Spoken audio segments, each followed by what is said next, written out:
Marge, perhaps the most iconic P-38 in history. This is the fighter and nose art of America's ace of aces, Major Richard Bong. But what if I told you that her story, and perhaps even her reputation, is not necessarily true? In fact, for most of Richard Bong's Pacific campaign, Marge didn't even exist. So, what is the real story of this famous Lightning? How did she become such an iconic aircraft? And what actually happened to her 80 years later? It is February of 1944, and just returning to New Guinea is one of America's hottest new aces, Richard Bong. With 21 kills officially to his name, he has just finished a Bonds tour in the United States and is now back in the Pacific, ready to rejoin the 49th Fighter Group to continue his tear against the Japanese. For most of his first tour, he flew a standard P-38 Lightning with an olive drab paint scheme, no fancy nose art and no fancy design. In a letter home, he even once wrote, "I never have one plane long enough to paint anything on it. There's too many bullet holes." But now that he was a national icon and one of the highest scoring pilots in the war, that was about to change. But Bong was a modest person.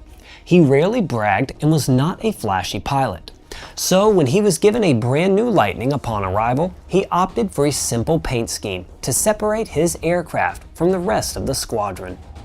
With the standard issue Army Lightning now a bare aluminum scheme, he requested that his propeller spinners, nose cones, wingtips, and rudder tips were painted bright red. This was more than enough to make him stand out and allowed him to be easily recognized by both friendly aircraft and perhaps the enemy as well. It was not quite as noticeable as the bright Fokkers of World War I, but it was more than enough to begin the legacy of what would become a very famous fighter plane. Captain Bong took this new style and kicked off his second tour in February of 1944. And it did not take long before he proved that he hadn't lost a step.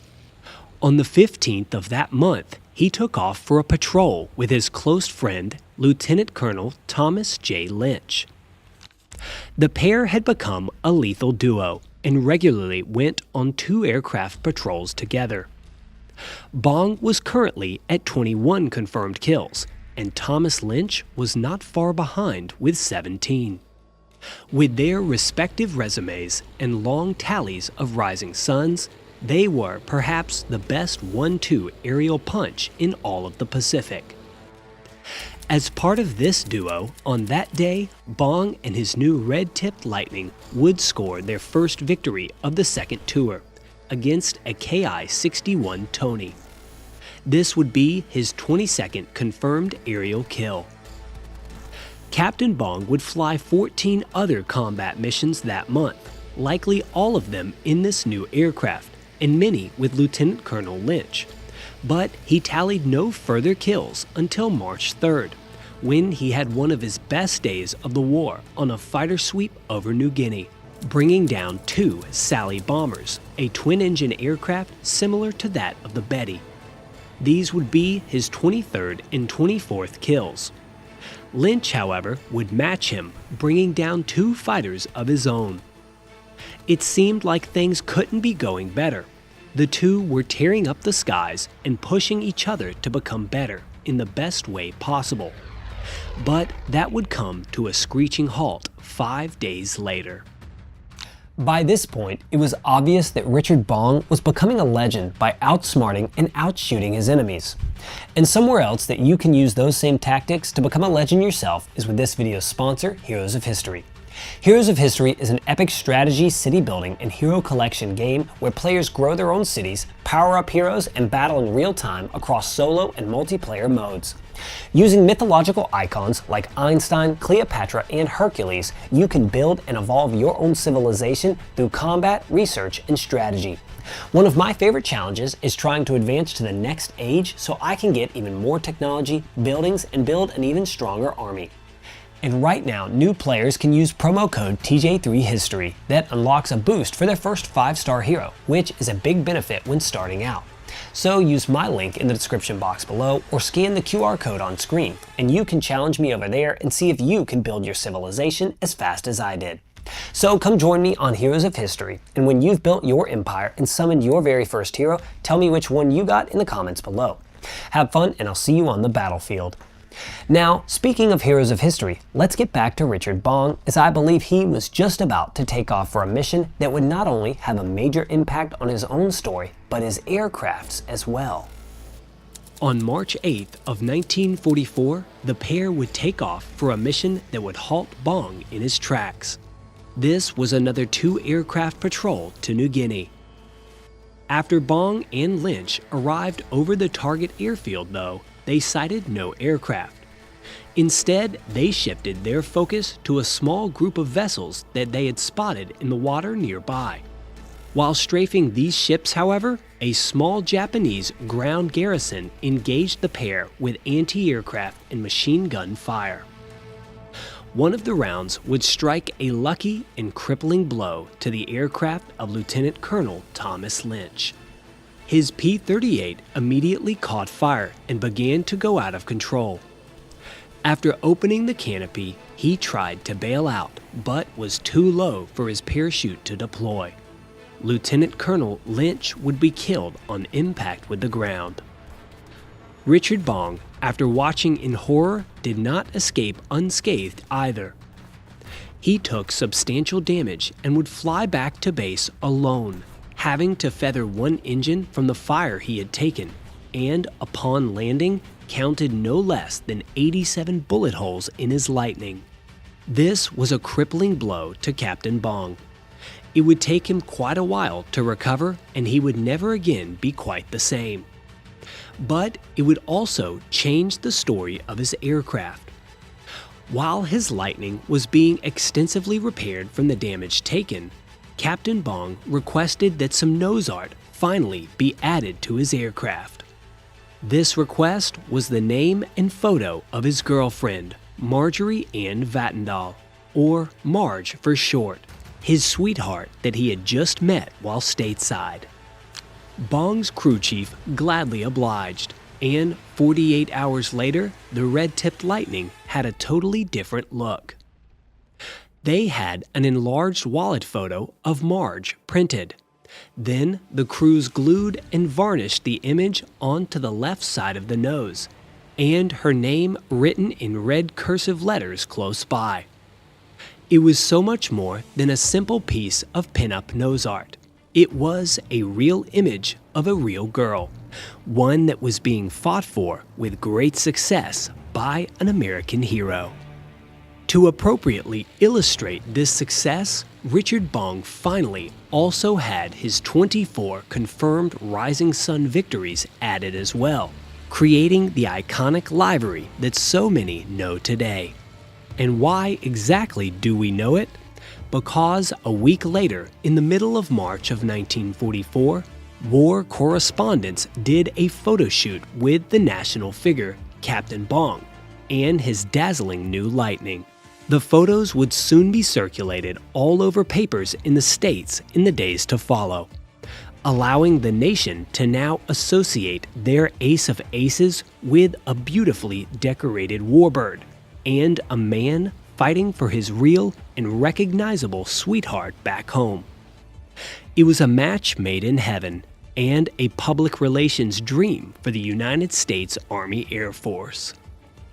But the picture painted by the papers did not actually represent what would come of the beautiful Lightning named Marge. While Bong went on to pass Rickenbacker and continue his famous run, this famous P-38 would not share such a career. Immediately after the photo shoot, Bong likely took his new Lightning on a couple of missions, but would never score a kill in his newly painted plane. This is because on March 24th, roughly 2 weeks after she had been painted, Lieutenant Thomas Malone took off for a routine weather recon mission, borrowing the fighter as was common practice. Roughly 50 minutes into the flight, however, bad weather was encountered and engine troubles hit Marge, likely still residual effects from the damage taken earlier that month. Unbeknown to Malone, the mission had already been called off, but he had now lost radio contact. It was too late.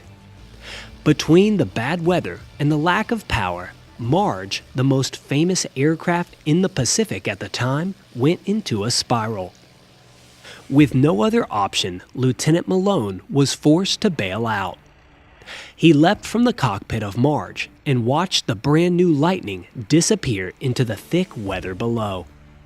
Malone would safely land and was picked up by American troops a few days later.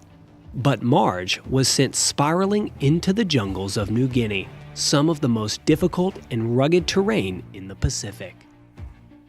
Less than 2 weeks after her moment in the spotlight, Marge had vanished. She was lost, and no one truly knew where she had ended up. Captain Bong was likely a little distraught at his new bird being lost so quickly. But he was not out of his element by any means. He had never had nose art before and would be just fine without it again. He resumed his tally shortly after, scoring another kill on April 3rd and many more in the weeks to follow. For the most part, Captain Bong's Lightnings from here forward were mostly red-tip designs, as he could not keep the large photo of Marge on the side of his plane. It was found that the glue and varnished image kept coming off in flight and would have to be continuously reapplied. So eventually, Bongs simply kept flying his red-tipped Lightning with no nose art and no name. But when the young ace did pass Rickenbacker, a new Lightning was painted up as the original Marge, temporarily for simple publicity purposes. But no other aircraft could truly be called Marge again. And for 80 years, the iconic original had simply vanished.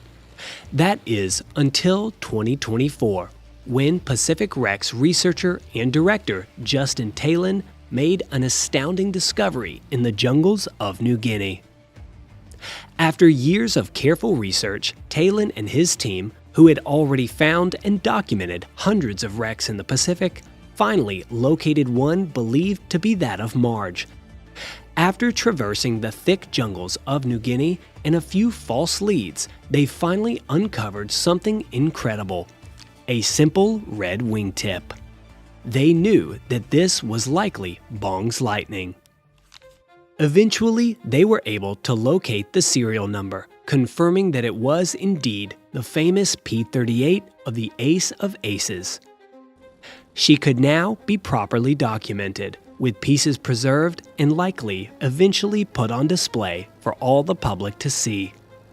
Now, more than 80 years after she was originally lost, the book could finally be closed on one of the most famous and misunderstood American fighter aircraft in history. Thanks for watching. Feel free to support my work at the links below, and I'll see you next time.